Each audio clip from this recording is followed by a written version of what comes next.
በረካ ማለት ምን ማለት ነው? የበረካ መገኛ ሰበቦችስ እነማን ናቸው?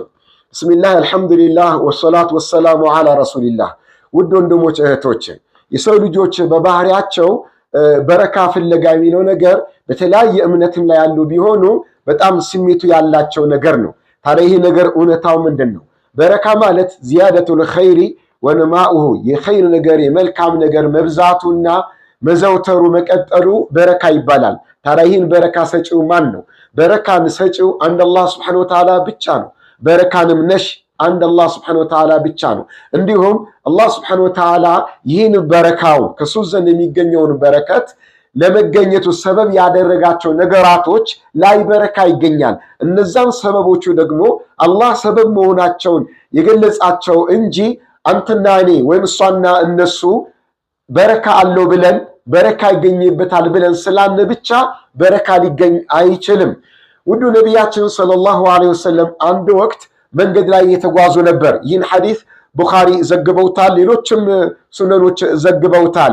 እንዲህ ይላሉ፣ መንገድ ላይ ነበሩና ውሃ እጥረት ይገጥማቸዋል። እስኪ ትንሽ ውሃ እንኳን ያለው ቢሆን ያምጣልኝ አሉ። መጣላቸው በኋላ እጃቸውን አኑሩ።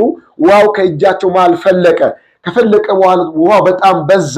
ሰው በጣም በውሃ ተቸግሮ ነበርና ሀሉሙ ኢለ ጠሁሪል ሙባረክ አሉ። ኑ ወደ ተባረከ ውሃ ኑ ውሰዱ አሉና ወልበረከቱ ሚነላህ አሉ። ይህ የተገኘው በረከት ከአላህ ሱብሓነሁ ወተዓላ ነው እንጂ ከኔ አይደለም የሚል መልእክትን አስተላለፉ። ታዲያ ውድ ወንድሞች እህቶች፣ አንድ ነገር በረካ አለው ብለን ስንል ያን በረካን በዛ ነገር ላይ አላህ ለማድረጉ ማስረጃ ያስፈልጋል። ከቁርአን ወይም ከሐዲስ ማስረጃ በሌለው ነገር ላይ በረካ አለበት ብሎ ማሰብ በአላህ ላይ መቅጠፍ ነው፣ በእስላም ላይ መዋሸት ነው።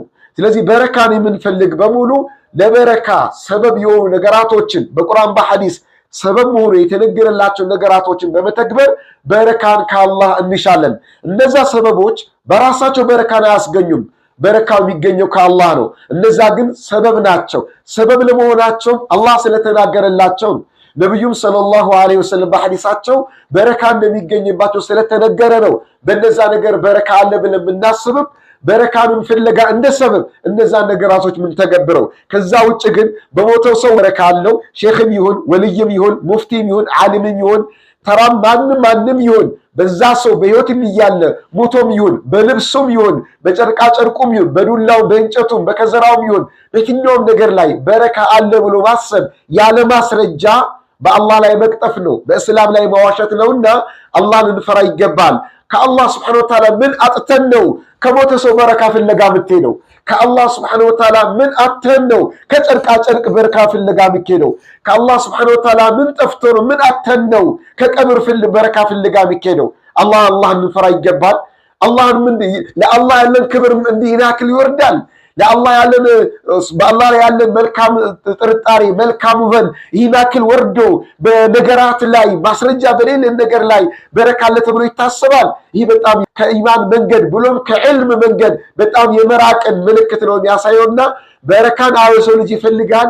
ምንፈልገውን በረከት ግን መሻትና መፈለግ ያለብን በረካ እንደሚገኝበት ሰበብ ይሆናል የተባለለትን ነገር በመተግበር ይሆናላችኋለሁ። ወጀዛኩሙላሁ ኸይረን ወሽክራ